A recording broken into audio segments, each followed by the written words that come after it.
1000 बार जाप करने जितना लाभ मिलता है। श्री शिवाय नमस्तुभ्यं,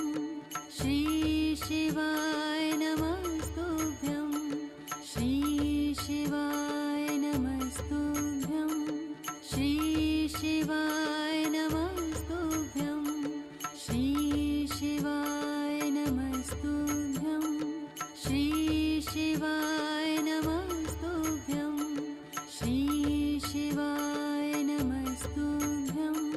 श्री शिवाय नमस्तुभ्यं, श्री शिवाय नमस्तुभ्यं, श्री शिवाय